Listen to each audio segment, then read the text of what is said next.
got a very, very special episode of Bizarre States for you today. Fallout 76 and Bethesda have teamed up with us to allow us to bring you guys some exclusive holotapes from in the game, as well as a variety of other things. So we're going to get into it today. Consider this the Fallout 76 exclusive historical geyser junk and more episodes. Nice, I love it. Yes. Super cool. Yeah, so a big thank you to the folks over at Bethesda for sending us the holotapes within Fallout 76 to share with you guys. Just as a heads up for all my video game bizarros out there, Fallout 76 is available worldwide on Wednesday, November 14th. You can pre-order the game now and play it first on Xbox One during the Fallout 76 Break It Early test application, aka the beta, of which I actually played a little bit last night, besides the hands-on that we got at the Greenbrier. Yeah. And Loving it's it. pretty cool. That's like great. It a lot. Yeah. But first, before we get into the holotapes, it's time to get into I like you do. Yeah, you have to keep eye contact with me whenever you do that. Well, it's yeah, so creepy. I do. Yeah, Sorry. I know. Is it bothering you? No, that's the way to do it. Yeah, I think that's so, the haunted, creepy Halloween month way to do it. I mean, we're friends, dude. You should be able to make eye contact with me. That's true. At least I'm not touching your hands or something. I know. Being all creepy about your personal space. Right. Anyway, that was off tangent. All right, so boing boing. I saw this over there. Meth smugglers disguise drugs as Aztec calendars and statues. Not the deepest story ever. It pretty much is all in the title. Right. Feds busted 8 people for trying to smuggle 26 pounds of meth disguised as Aztec decorative calendars and souvenir statues. And I gotta say, as an art school student, although I have issues with the fact that they were kind of manipulating a culture, right. The way that they molded this meth and painted it, pretty talented group of people over there. Yeah. Like, those actually look good. Oh yeah, they went the extra mile. They went the extra mile of adding like weathering to it. For sure. That's kind of like the Mary statues on Lost. Yeah, I feel like they're doing themselves a disservice in trying to transfer meth. They should all become artists. I know. Like, these are like cool looking. They're underselling themselves for sure. They are. So they actually got caught trying to mail. This is where it all falls apart because, you know, you're not supposed to mail drugs. Were caught trying to mail the meth from California to Hawaii. So obviously they were able to backtrack where the shipment came from, and discovered who they were. And police went in and arrested them. Those and were incredibly well made. Those are really well made. Can we buy them without the drugs? That's my question. I don't know. I'm sure that there's some souvenir place somewhere, but I just think that, you know, you just don't think that that kind of time and effort goes into I know. Shipping meth that way. Yeah. That's great. Yeah. I mean, that's not great. That's horrible. Yes. But good on them for being so talented. Yeah, I really do but feel just like they're use doing your themselves talents. a disservice. Use your talents for good, not evil. Yeah, I agree. That's what both of us did. We went to art school. We never smuggled meth. You actually got to see my art school while we were on our trip for the Fallout 76. Stuff. Yeah, took you to my old stomping grounds. That was great. It made me think we should do an episode where we kind of each visit. It'd be like the equivalent to the Bachelor hometowns, but not for the same purposes. Just the hometown, so we can talk about the urban legends that we grew up hearing. I could take you over to mine, and you could finally take me to Salem. Yeah. Well, yes. That's going to be a sore spot for a long time, isn't it? I should have just lied and said Salem was a bust and I had no fun, but it just wasn't true. I would have still been sad. It's not the fact that you went to Salem; it's the fact that you went without me as your buddy. I know. Yeah, and had a wonderful time. Yeah. Anyway, moving on from my heartbreak. USA Today, as well as a variety of other places. Yellowstone geyser barfs up historical junk dating back to the 1930s. This geyser is called Ear Spring, Old Ear Spring. It's usually I don't know why it's called that. It's usually a quiet geyser within Yellowstone National Park, but it erupted last month, spewing forth a decade's worth of historical garbage into the air that has now been put on display by curators. The items dislodged from the geyser were a Hamm's beer can, a vintage pacifier dating from the 1930s, and I suspect that might be the oldest thing that they've found, which is why they're focusing on that. A shoe heel, dozens of coins, a cinder block, a broken bottle, old signs, cigarette butts, and an 18-inch long drinking straw. I don't know how cigarette butts managed to survive being in boiling hot geyser water, but I guess it did. Yeah.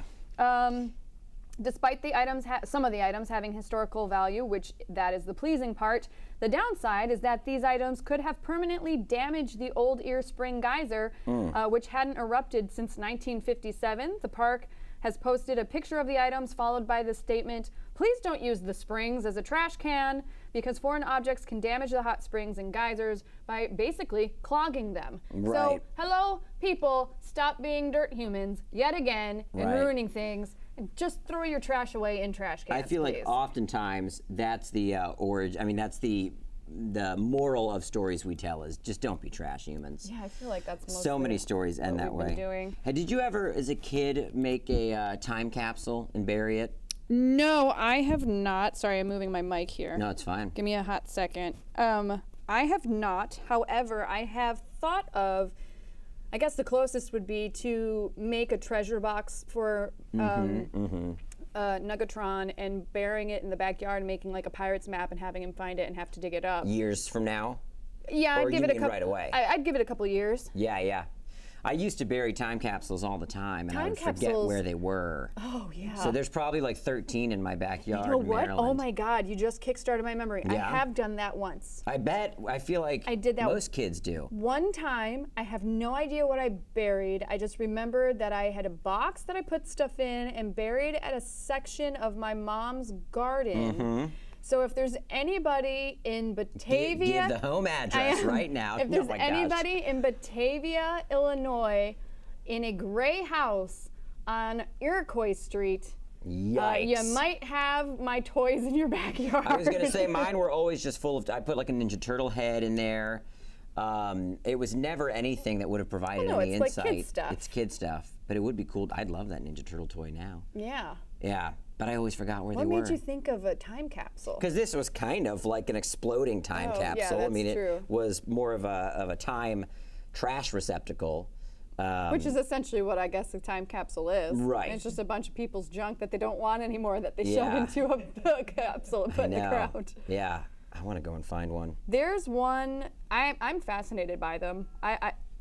Which is weird because I've never actually watched people unearth stuff, or when they finally do unearth it, I'm always kind of slightly disappointed. Yeah. Like I thought it would be more, I don't know, impactful. There's been a few that have come out with, instead, I actually stopped caring about the items, but I love it when they put newspaper clippings or newspapers in there or pamphlets, stuff that's like a little bit more, like something to read. I don't know why. I just find it more interesting. Well, those are always letdowns, right? Like Geraldo's Al Capone vault. Do you remember that special? I do remember that Those special. reveals are always like, wah, wah, wah. They're never full of what you want it to be full of. It had nothing in it. Or there's been a couple of things with Egyptian tombs that have all fallen kind of through. And they're like, oh, we found more tomb. And you're like, okay. Exactly. All right, thanks guys. But there's been a few that I think have paid off. I don't know what they are off the top of my head. Maybe this person that's living in my old house in Illinois. They're about to find it. They're about to find some stuff. All right, well with that, Weird of the Week is over, so let's move into our first Fallout 76 holotape, The Flatwoods Monster.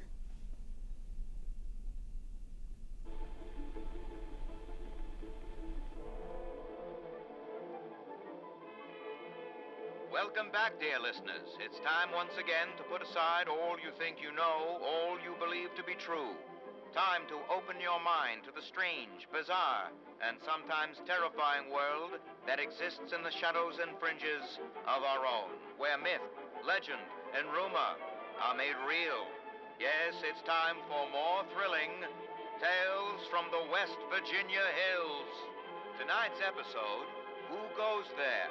The Strange Encounter in Flatwoods, is brought to you by Sugar Bombs, the breakfast cereal with explosive great taste and 100% of the recommended daily allowance of sugar. Get your morning started right with Sugar Bombs. Our tale begins on a fateful night when a young pioneer scout, Fred Fisher, finds himself in quite the predicament, having taken a spill and fallen into a dark place.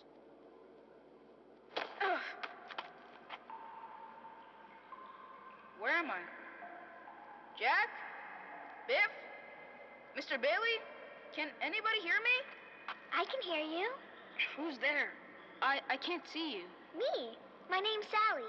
What's yours? Fred. Are you okay, Fred? I think so. My head's a little woozy. Must have hit it when I fell. Oh, no. Did you get lost, too? Well, sort of. What I mean is that I was camping with my scout troop by the lake near Flatwoods. There were these lights kind of dancing in the sky. Neat. I guess. Anyway, we heard some weird noises, and the guy's double dog dared me to go look, so I did. All by yourself? You're really brave. Shucks. Thanks. I followed the noises to an entrance of an old mine. It smelled awful there, like rotten eggs, but worse. Suddenly, there was this bright light shining down on me. I was super scared and ran to the mine to hide, but everything felt strange. Like my feet weren't even touching the ground. Everything went black, and I woke up here in the dark. That all happened to me, too. We'll just do like my dad says. When you've strayed or lost your foot, do its best and stay put. They said they'd bring him soon. There are other people here? Yeah, they probably just went to get more food. They'll be back soon enough. You can wait with me, and they'll give you food, too. You just have to do what they want. What do you mean? When they want to play games with you. Games? What kind of games? I'm still learning the rules. Mostly, they're kind of boring and only hurt when they use the needles. Needles? Yeah, you know, like at the doctor. This doesn't sound like any game I know. It sounds downright awful, and these people sound really bad. We have to get out of here. No, stay put, stay put, stay put, stay put. Okay, stop screaming. Ah, the light, it's so bright. That's where they come in to bring food, or when it's time to play. Sally, what's that helmet thing you're wearing? It looks like it's screwed into your head. Time to play. Time to play. Sally, Time what's wrong? to Why are you acting like that? Time to play. I see them now. Time to They aren't human at all. time to No, stop! Let me go! Sally, help me! play. I don't want to play! I don't want to play any games! No! Fred Fisher was found days later, wandering by the river outside Flatwoods. He was disoriented, but unharmed, save for 2 small wounds on each temple. To this day, Fred is convinced his strange encounter was real, and even continues to search high and low for a missing girl named Sally, whom he swears he met. So I leave it to you to decide, dear listeners. Was this simply the wild imagination of a frightened boy lost in the woods? Or was Fred Fisher, in fact, abducted by brainwashing aliens from outer space?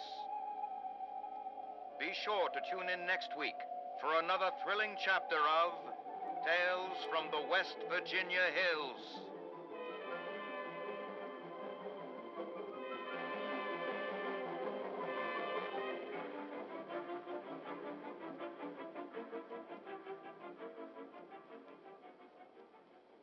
Jesus Christ. That made me nervous. I know, it's a little more intense than I expected. Yeah, I did not expect it to be that hardcore. Yeah, that was cool. Do you listen to old radio shows at all? Because No, I'm and obsessed with them. I know. I'm obsessed with at least the feel of them.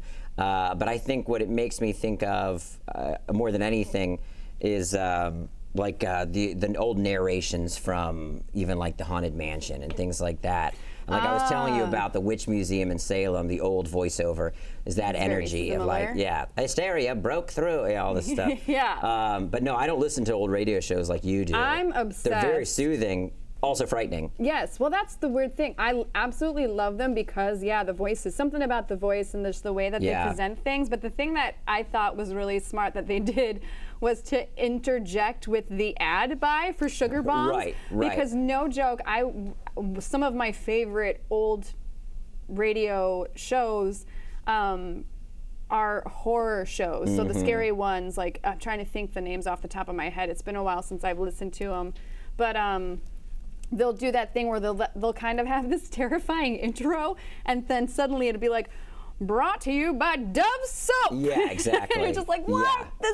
This is crazy. I just think they did a good job. I really like it. Yeah. So we actually, as part of all of this, went and showed up in Flatwoods, West Virginia, to try and research the Flatwoods Monster. We went to the Flatwoods Monster Museum, which was actually really cool. And the guy's a hardcore gamer and apparently told us that you can also find it showing up in a variety of games. So I think that's really neat, aside from the Fallout 76 reference. And we just had a great time. Well, it was one of those monsters that I didn't know much about, but I think both of us, once we found out more about it, were in love with it. Yeah. Even just the look of it. And I didn't realize. So cool. Yeah, and to have not heard of it, it has a very iconic appearance that's been repeated throughout different iterations. And apparently is really big in Japan. And is really big in Japan. And I know we're very gullible when it comes to this stuff, but I felt like the sighting, the initial. Think we're gullible. Well, I'll say I'm very eager to believe in anything cryptozoological. Yeah. But I also just appreciate the fun and the story and kind of the historical reflection of the times that a lot of these stories kind of come from. Yes, it does reflect a lot of what was happening. Yeah. But that initial sighting that I'm sure we'll talk about just felt very credible to me. Yeah, well, I just was like, yep. It happened. Totally. Well, let me give you guys the breakdown on what the Flatwoods Monster is all about. It's also known as the Braxton County Monster or the Phantom of Flatwoods. In the holotape that we just listened to, they mentioned the river. We were right there by the river. It's more like a tiny little stream. Sure. But that's where that orange tabby cat was hanging out. That's right. Yeah. We saw a lot of kitties, actually. Was brainwashed by the Flatwoods Monster. Very well could Who have knows? Who's to say that aliens don't also enjoy cats? Oh, yeah. Yeah. I mean, Alf did, right? Yes. Yeah. In a very specific way. All right, well, sighted at 7:15 p.m. on September 12th, 1952, brothers Edward and Fred May, as well as their friend Tommy Heyer, reported seeing a bright light streak across the sky and land in a nearby farmer's field, which we actually saw. And the distance between, so supposedly, and we got this from a variety of people there, including the museum curator, from what I remember, Edward, Fred, and Tommy were kind of playing down by the school. Right. And the farmer's field was basically just kind of across the street, slightly up a hill. All that area has been a little bit, I guess, like houses have gone up and it's been cleared out. I'm sure like back in the day, it was probably a little bit more forested. But in general, I mean, we got the lay of the land. It's not too far apart. So everything was relatively kind of in a,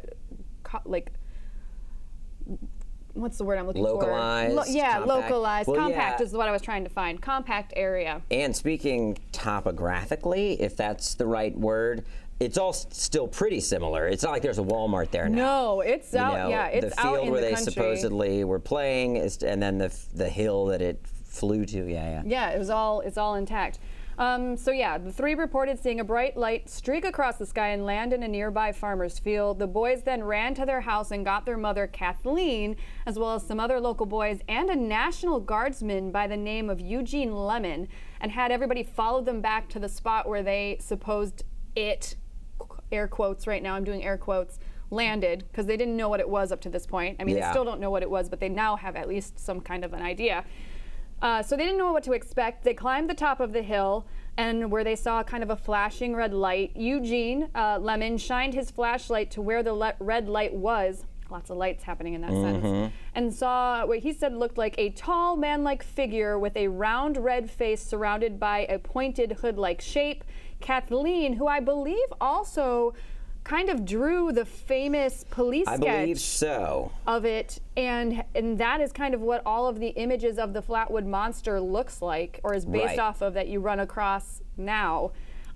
She said that the figure looked like it had small claw-like hands, clothing-like folds and a head that resembled the ace of spades. In addition to that, the group as a whole said it made a hissing sound and glided after them, and that they also smelled a pungent mist and became quickly nauseated, which in the holotape you could hear they mentioned the fact that it smelled like eggs and sulfur. Which was a cool detail because that is something we heard totally. over and over again when we were learning about the Flatwoods monster. Yeah. So Eugene Lemon, the National Guardsman, freaked out, as one would, dropped his flashlight, and everybody just kind of like ditched, ran away.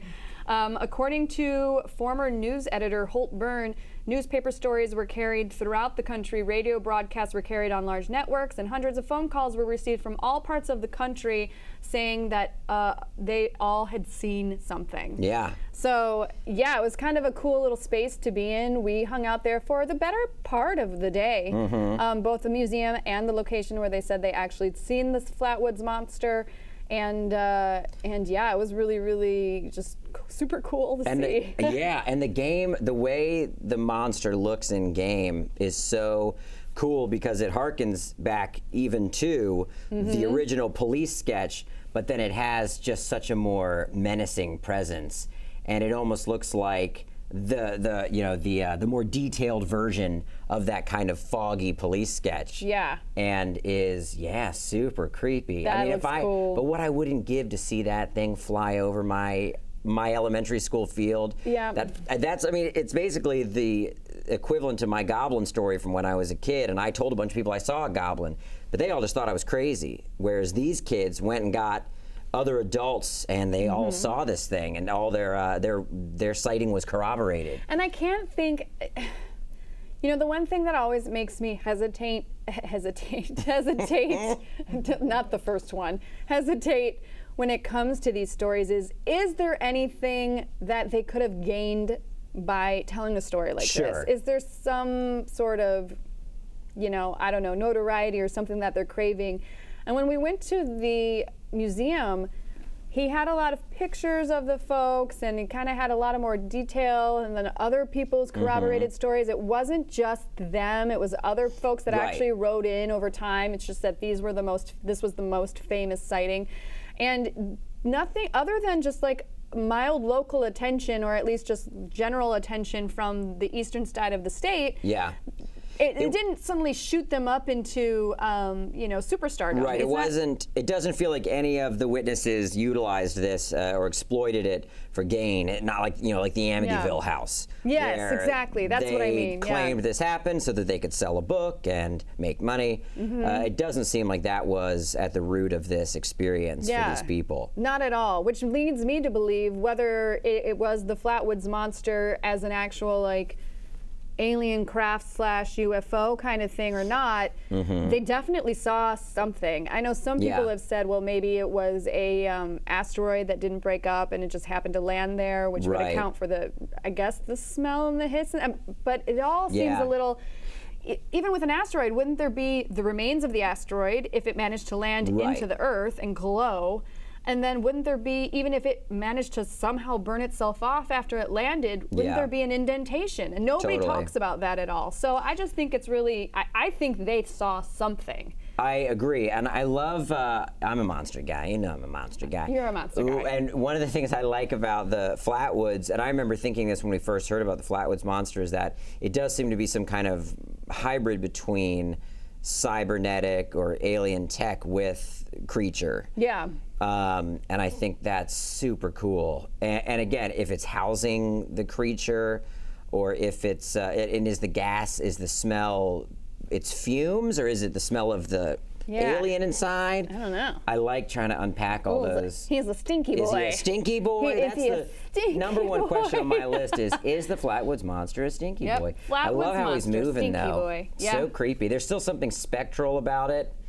I'm gonna lose my effing mind when I run into this thing in the game. When you come across the Flatwoods monster? Yeah, in the game. Are you kidding me? I know. I'm gonna have my character camp out there until it just generates. Just so you can run away from it. I just want to take photos. Exactly. All right, well, we got to move on to our next one. So here is our second Fallout 76 holotape, the Snallygaster. Best name ever. I know. Right? Yes. Welcome back, dear listeners. It's time once again to put aside all you think you know, all you believe to be true. Time to open your mind to the strange, bizarre, and sometimes terrifying world that exists in the shadows and fringes of our own, where myth, legend, and rumor are made real. Yes, it's time for more thrilling tales from the West Virginia hills. In tonight's thrilling story, Sideshow Snallygaster. The carnival has come to the Tyler County Fairgrounds. Billy Harding and his dad wander past the games and rides, cotton candy in hand, peanut shells and popcorn crunching beneath their feet, as a sideshow barker touts a frightful attraction. Hurry, hurry, hurry! Come one, come all! Come and see the Snallygaster, the most dreaded creature this side of creation. Once a winged beast hunting the prehistoric skies, the cruel mistress of time has turned its wings into mere appendages, spawning this fearsome six-legged monstrosity. Hurry, hurry, hurry! Step right up and behold the stupendous Snallygaster! Dad, I want to go see the Snallygaster.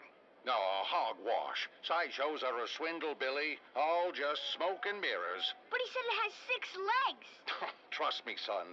When you get inside, all you'll see is a shaved bear with extra legs glued on. Aw, Dad, please, I'm begging you.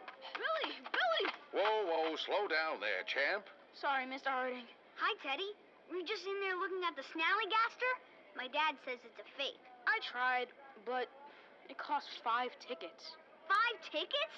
It's gotta be real if it costs that much. Yeah, that's what I thought, too. You know, it was a carny who coined the phrase, there's a sucker born every minute. Dad. Anyway, when I didn't have enough tickets, I tried sneaking in. You did not. Did so. Sorry, Mr. H. It's okay, Teddy. Your secret's safe with me. Gee, thanks. So, I went around the back, looking for a place to sneak under the tent, and overheard 2 workers say the Snallygaster escaped. Escaped? You're kidding. All right. I hate to break it to you boys, but that's just a publicity stunt to stir up intrigue.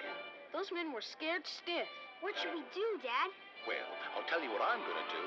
I'm going home. If you two want to stay longer, then so be it. But what about the Snallygaster? Like I said, no such thing. Just don't dawdle too long, understand? They're closing soon. Okay, Dad. You think he's right about it being fake? I don't know. Well, the only thing I have enough for is the funhouse. Wanna go? Same here. Come on, it's this way.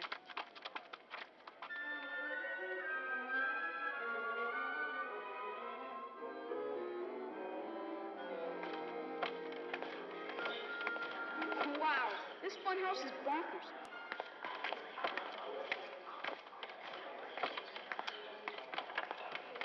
It's the Hall of Mirrors. Get a load of me. My body looks so big and fat in the reflection. And this mirror makes me look tall and thin. Whoa. And this one makes you look like you have a tail. Teddy, that's not your tail. It's the Snallygaster's. Look out! It's coming right at you! Ah! Its head stuck in the mirror. Ew! Look at all those eyes on its back. The Snallygaster is real. I knew it! And look over there. Is that a body on the floor? The Snallygaster must have killed him. Who knows how many other people it's gobbled up in here? It's breaking loose. Let's scram. Ah! It's got me! Its limbs wrapped around me! Help me, Billy! Down, girl! Down! It's the carnival barker. Help us! Sit down! I'm free! I'm free! That's right, girl. Easy now. That was a close one. Thank you so much, mister. Say, where are your parents, boys? We're here alone. But don't worry. We'll tell everyone all about this and how you saved our lives. I was afraid you might say that. What do you mean?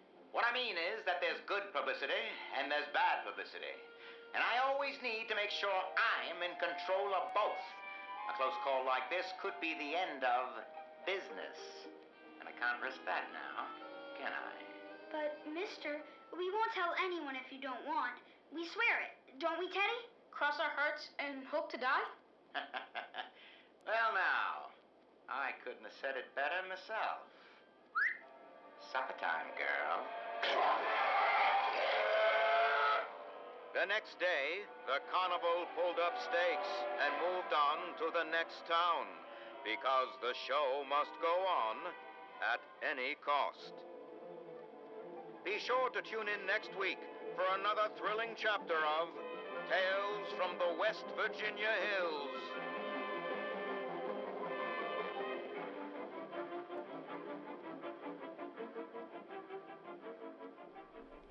Just do it.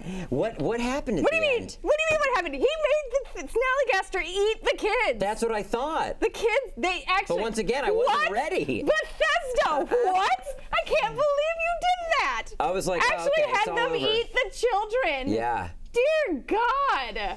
These Jess are wasn't- rough. Just wasn't prepped. I was not prepped for that one. Yeah. Like, I don't remember the kids getting eaten. Well, When I was- hashtag Snallygaster don't play, you know? Huh. Not like Sally. Yeah, exactly. play. Let's play. Time to play. The Snallygaster is intense, though. I mean, the Snallygaster is a literal beast. I can't believe that Bethesda Yeah. had them eat kids Twist. in the holotape. Dang. All right. Yeah. No, the Snallygaster is a straight up, like, full monster. Like, Yes. straight, full monster boy. Yeah, there was nothing benevolent about the Snallygaster like No. there is the Flatwoods monster. Well, you thought the Well, Flatwoods Flatwoods- monster was benevolent? Flatwoods was kind of like, hey, I'm on my way. Not in the game, but I mean in the urban legend. Oh, yeah, The yeah. Flatwoods was maybe trying to get back to its ship or something like that. Yeah. Whereas the Snallygaster well, at least in this was there to do damage. holotape, the Snallygaster's straight up gonna eat your head off. Oh, and I'm sure the Flatwoods monster is a real threat in the game as Schwell. Oh, yeah, I'm for sure they're all there to make nasty business happen. Yeah, yeah. So here's the real story of the Snallygaster. Real story being very loosely Being the real story. phrased.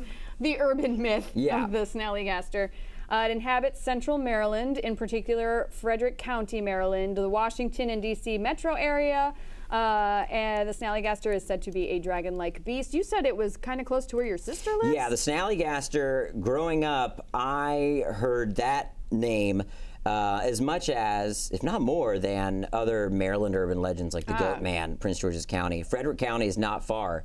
And the Snallygaster, and one thing that I looked up because I thought I remembered hearing this was that Teddy Roosevelt. Yep. Okay, yeah. Yeah. I remember hearing that on like a trip to the Smithsonian as a kid. They mentioned it as kind of an aside, and I was like, wait, that's cool. The Smithsonian was in on this too. Right. So yeah, it inhabits central Maryland, in particular Frederick County, Maryland, the Washington and D.C. metro area. It's said to be a dragon-like beast. First accounts come as early as the 18th century, with the German immigrant community that had settled there started to report sightings of a monster that they called Schnellergeist, meaning quick ghost in German. It's described as a half reptile, half bird with a metallic beak and razor-sharp teeth, and is it occasionally, sometimes it doesn't, have octopus-like tentacles. Would attack its victims by swooping down silently and picking them off. Also is accused of occasionally drinking the blood of its victims. Snallygaster. Yeah, Snallygaster is not messing around. Yeah. Was widely believed that the 7-pointed star would keep the beast at bay, and that these stars can still be seen painted on the side of some barns. That's cool. That's really cool. Yeah. And here's where the Smithsonian comes into play. Back in the 1900s, early 1900s, the Smithsonian Institute actually offered a reward to whoever could bring them the verified hide of the beast. And then President Teddy Roosevelt got in on the act, seriously considering postponing his safari trip in order to hunt it. That I remember specifically on I think a tour of the Smithsonian, because I would go into DC for every field trip ever growing up so much so to where I stopped appreciating it. Then as an adult, I was like, that was all tight. Yeah. But they said that as an aside. We were talking about Teddy Roosevelt, and he talked about his, how much he loved hunting. And then I remember them saying he even tried to hunt monsters for a time. And then they ended it, and I was like, huh? Wait, more about that? Yeah, wait, you got me tuned in. I am a child. I am like a teenage child. Why would you Teddy not Roosevelt double down Monster on Hunter? the Teddy Roosevelt Monster Hunter? Yeah, seriously. Know the audience you're playing to, Smithsonian. All the kids were like, oh. But the Snallygaster is, I remember hearing about him. I've never heard about it until this. What always stood out in my mind was that it was like a hybrid of so many different things. Oh, really? That it was like bird, reptile, also octopus legs sometimes. Yeah. And I love that. In the Wikipedia, when I was kind of doing some light research on it, they did mention that it was also tied in a little bit with Goatman. Right. And all the kind of Maryland urban myth stuff. Well, cryptids. And again, I just want to talk about the in-game appearance. I just love how they next level the things we know about these monsters. Yeah. You know, they really take it to that kind of past that horror line, which I loved and always imagined as a kid. That thing stalking around the woods, yikes. Yeah. Yeah, you'd need one of those Teddy Roosevelt elephant guns to take care of it. Heck yeah. All right, so we've got our third Fallout 76 holotape for this podcast, the Mothman, my personal favorite. Yeah, Mothman is bae. Welcome back, dear listeners. It's time once again to put aside all you think you know, all you believe to be true. Time to open your mind to the strange, bizarre, and sometimes terrifying world that exists in the shadows and fringes of our own, where myth, legend, and rumor are made real. Yes, it's time for more thrilling tales from the West Virginia hills. Not all creatures are of the land. Some stalk the skies. One such boogeyman has been reported for generations by mystified West Virginians. Its name remains the same, but accounts and speculation about its nature vary wildly. Some say man, others say beast, some say devil, others say angel. Tonight's tale, The Mothman Cometh, begins in Morgantown Municipal Hospital. We join young Mary Scarberry's bedside as she wakes, looking a little worse for wear. Nurse? Nurse Handy? Are you there? Right here, ma chérie. And how are you feeling? Perhaps another stim-pack will help. Oh, is she awake? There she is. I heard her voice. How's my brave little girl? Hi, Mom. Hi, Dad. I'm doing okay. Oh, we've been worried sick. Oh, you gave us such a fright. Howdy, folks. Awful sorry to disturb you at this hour. Mary, this is Sheriff Johnson. He just wants to ask a few questions. Well, from what I hear, you're downright lucky to be alive, Miss Mary. You kids went through quite an ordeal. Steve and Buddy, are they okay? Let's just have a little chat first, Mary. Now, do you remember how you came to be on the Fayetteville Railroad Bridge yesterday? Well, going to the bridge was really Buddy's idea.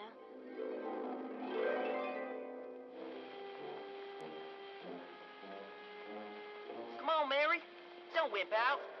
Every kid's got to do it sometime. But, Buddy, you know I'm plumb scared of heights. How far you reckon that drop is, Steve? My daddy says 1,000 feet. I heard it's 2,000 feet. Plenty of time to say last words and final prayers before you hit the river. Stop teasing me. I told y'all I'm nervous enough already. Come on. Quit your stalling. Here, watch me. There's nothing to it. Buddy, be careful. Last one across is a round egg.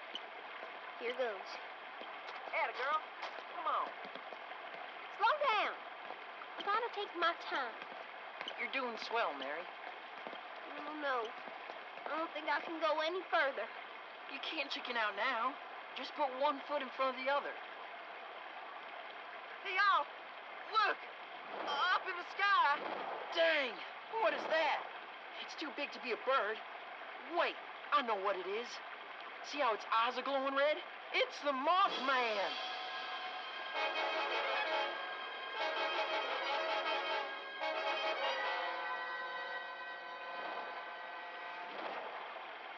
It's flying right toward us! Yeah! That was close. Steve! Mary! Get off that bridge! Train coming! The train! Oh no! Grandpa says that the Mothman's a sign of bad things. Bet that means the train's gonna derail. Or maybe the bad thing is the train squashing us like June bugs. What are we gonna do? We can't jump, and it's too late to run. The train's almost here. Look out! That thing's coming back.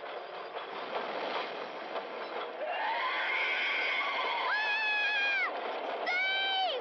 The Mothman's got us in his claws! Hang on, Mary! Buddy! Help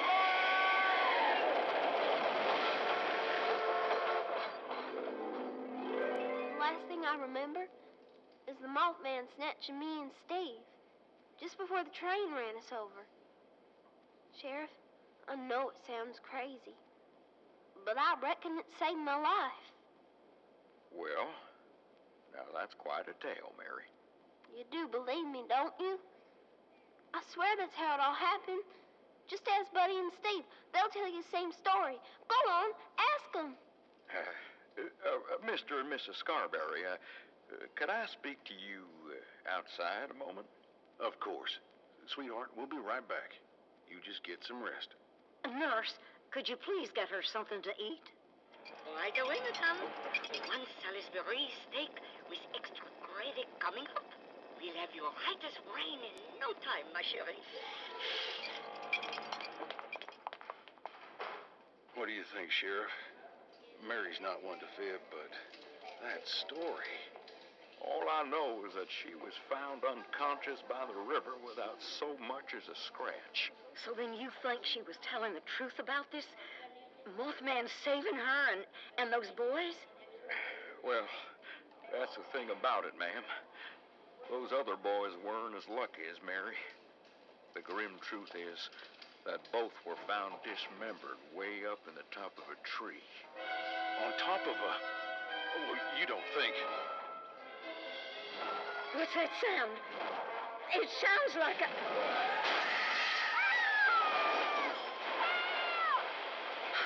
Mary! The window. It smashed right in. The nurse is torn to pieces, too! Right as what? Mary! She's gone. What's happened to my sweet Mary? Do something, Sheriff. Do something.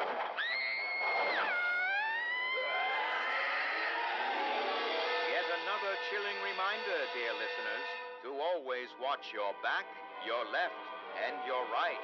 Be careful of your step and the ground beneath your feet. But most of all, don't forget to watch the skies above. For you never know what frightful terrors might be lurking overhead. Be sure to tune in next week for another thrilling chapter of Tales from the West Virginia Hills.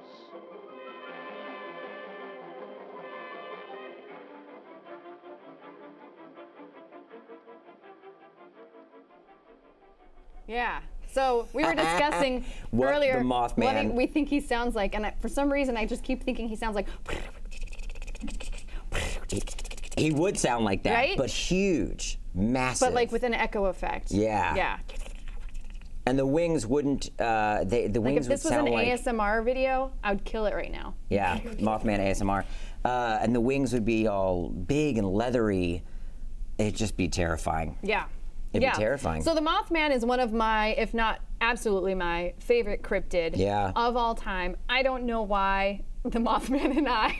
Sorry, I was gonna start singing. I don't know why. The Mothman and I. Or what was the one with like the fly thing? Remember the fly? Why did I swallow a fly? Why did I swallow a fly? I don't know why. The Mothman and I. Yeah. Hopefully that's not licensed or the something Mothman because and I'm I. not sure. 80 grand. Yeah, we just spent 80 it. grand. I don't know if that's an actual song or not. That being said, the Mothman is one of my personal faves. I've read about him for years, and going to Point Pleasant has always been, since like 5th grade, kind of a bucket list item for me. Sure. So Bowser and I actually went to Point Pleasant, where the Mothman was sighted as part of the Fallout 76 tour that we went on, and it was so cool. Not only was it cool, honestly, just for the Mothman stuff, but also the history that was there. There was some crazy stuff in that area, like the first ever American Revolutionary battle. And we happened to be there on the weekend of the day of its reenactment. Yeah, the day of its anniversary reenactment. So they had a bunch of cool history around there. What was the other one? Mad Ann was a statue that they had there. I think it was Mad Ann? I think it was called Mad Ann, who was was living out in the Point Pleasant area way back in the day, and was this like super. Yeah, Ann Bailey. Yeah, Ann Bailey. It was super kind of just hardcore. No, I'm wrong. No? Yes, no, that is it. Mad Ann Bailey. No, I'll keep looking. There's a different Mad Ann. Oh, there is. No, you're right, Mad Ann. Continue. What the?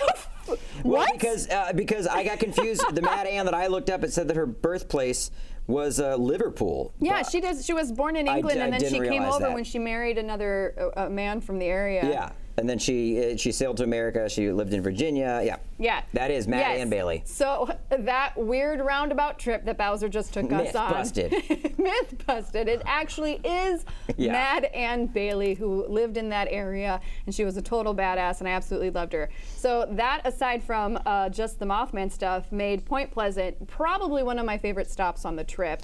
The It was great. Mothman Museum was there, and that was super cool to see. They had a great display kind of that ran the gamut from all of the pop culture stuff as well as the urban myth stuff that surrounds the Mothman and the Mothman Prophecies movie, as well as like locals that had seen it. It was what I loved about very, very cool. And it was comprehensive.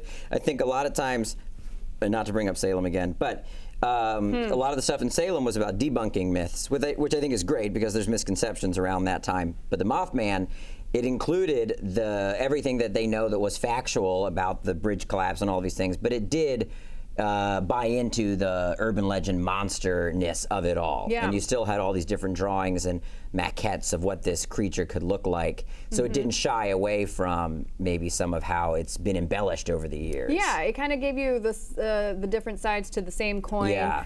Again, Mothman, also huge in Japan. Kind of all of these monsters, surprisingly enough, we discovered were big in Japan because of the whole, I'm just blanking on what's the word I want to use. Kaiju. You're talking about kaiju? Yeah. The kaiju. Are we talking about kaiju? Yeah, we're talking about kaiju. Kaiju mentality there, and I absolutely loved it. So here's a little bit of the history on the Mothman. It was sighted in Point Pleasant, West Virginia, although now a lot of people say he shows up internationally. He's kind of a harbinger of doom at this point, where he kind of pops up randomly whenever, just like a few days or maybe even a week before a major disaster is supposed to take place. But for Point Pleasant specifically, he was reported seen throughout November 12th, 1966 through December 15th, 1967, on and off, and is often connected to the collapse of the Silver Bridge, which was a very sad story in and of itself, but particularly for this town. This town took a huge hit when that collapsed, and the death of many Point Pleasant locals. On November 12th, 1966, 5 men were digging a grave at a local cemetery and claimed that a man-like creature flew low and just slightly above their heads. On November 15th, 1966, 2 couples, which is the most well-known story I feel that you hear about, is the couples that were out. 2 young couples told police that they saw a large gray creature who had red glowing eyes. They went on to describe that it looked like a man with a 10-foot wingspan, because at one point it kind of got in front of their car, and so they were able to put their headlights on it. And so they said it looked like the shape of a man with a 10-foot wingspan, and that it followed their car as they tried to speed away from it and head back into town. And when we were there talking to the museum curator, he said that the wings were so large that when the wings would flap down, the tips of the wings would actually go underneath the car chassis and slap it. Man, look how creepy it looks. That looks great in game. It distracted me when the footage came up because it creeped me out. That's looks great. So good in game. Locals believe, especially the kids, after the kids being the young couples, believe that the Mothman is living in and around the WW2 munitions plant, also known to the locals as the TNT area, which that looks so good. It looks so good. Jesus, that looks good. For sure, that's going to be my favorite one. Oh, God, that looks so good. That's so cool. It's so stupid good. Well, especially, we talk about cryptids. God damn it, I love video games. We talk about cryptids so much, and there's been so many different representations over the years of these cryptids. And the versions that appear in Fallout 76 just seem like the quintessential representation. I'm going to be honest. They seem like they're all leveled up. That's leveled up Mothman. Yeah, well, the Snallygaster is cool, and I really like the Flatwoods monster. But again, I mean, look at that dude! The Flatwood. Sorry, I'm getting stupid. The Mothman looks so good. Yeah. He's so cool. Okay, anyway, I'm back on track. Believed to be living in or around a World War II munitions plant, also known to locals as the TNT area, where Bowser and I actually were able to snoop around.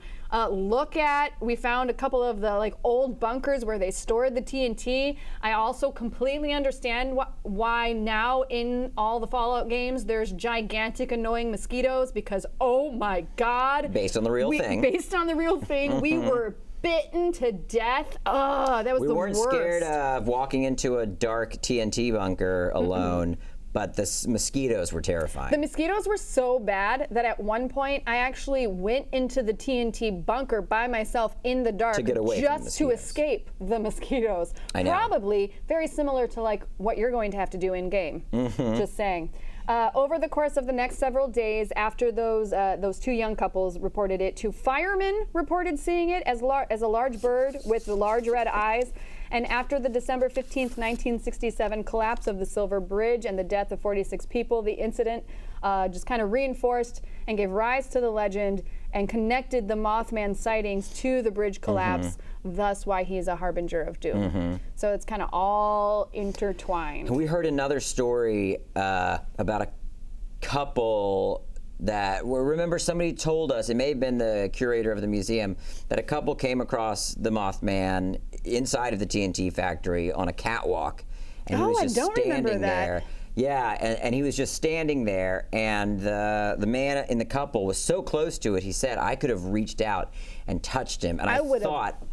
Am I allowed to swear today since it's sponsored by... I don't know. Can I just say I would have absolutely essed my pants. Yeah. Complete, utter, lost my mind, meltdown, complete, I wouldn't even know how to process that. And because I've been in the woods with you before when we've heard Bigfoot yelling back at us, I can say that is exactly true. Yeah. You would do that if you saw the Mothman. I would have used you absolutely as a human shield. Oh, I know. I would not a second guess. I would have found myself in front of the Mothman immediately. But he said he could have reached out and touched it, and he wanted to, even said in his mind, just reach out, because then you'll know, is it real? What does it feel like? Is it a bird? Is it a man in a suit? But he was paralyzed with fear, and then it's gonna rip his arm off. Don't reach out and touch it. Don't listen to Bowser. I would have reached out and just grabbed Mothman by the collar.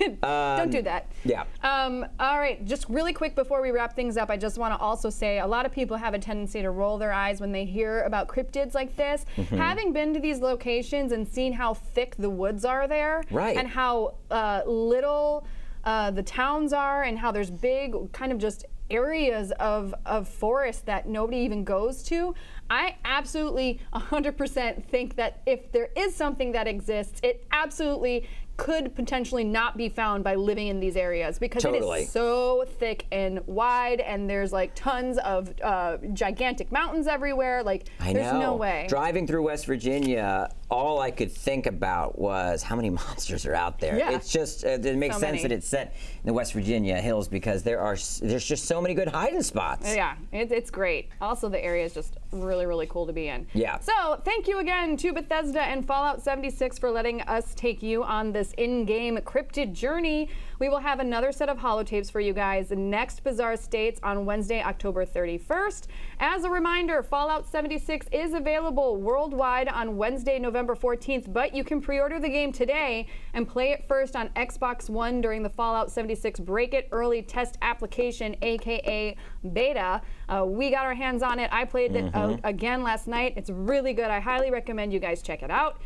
Keep an eye out for our Bizarre States on the Road with Fallout 76 video, where we actually go and investigate the creepy origins of the Flatwoods monster, which that video will go live on October 29th, and the Mothman, which will go live on October 30th, all for free on Nerdist's YouTube channel. And out today is our live Greenbrier video, where both Bowser and I got to get hands-on with Fallout 76 ourselves and check out how they were able to recreate the Greenbrier location in-game, because they basically just rebuilt the whole thing. Yeah. In the title, and that was really So cool. cool. And it was even super fun to see Bowser try to play a video game. I know I was outskilled by you by far, but I still had a great time. Yeah, no, it was super fun. loved playing This was legit kind of like my two favorite things in the entire world coming together and was making crazy. like the perfect moment. Video games, paranormal, cryptids, occult, all of it just Yeah. It was a trifecta. Yeah. I mean, talk about, this is one of those times where I'm actually going to use the word #blessed. Yeah. Like legit. Only when referring to Mothman can you use #blessed. #blessed. You can follow us, Bizarre States, on Twitter @bizarre_states, Instagram @bizarre states, where I have a lot of our trip pictures up. Facebook is facebook.com/bizarre states, or you can go to our Facebook group, where it's kind of a free-for-all to post like creepy, weird, paranormal, occult stuff there. Keep in mind there are some rules just to keep it nice, but for the most part it's a really cool place to hang out. Feel free, even though we didn't get to them this week, and we probably won't do it next week, but we will after we wrap up the Fallout 76 stuff, send us your listener stories to bizarrestatespodcast@gmail.com. And Bowser, would you like to do your outro? I would love to. Do it in the old-timey voice. Oh, okay. Wow, put me on the spot. Yeah, do All it. right. This has been Jessica Chobot and Andrew Bowser, reminding you all, aren't we living in a bizarre state? Bye. Bye.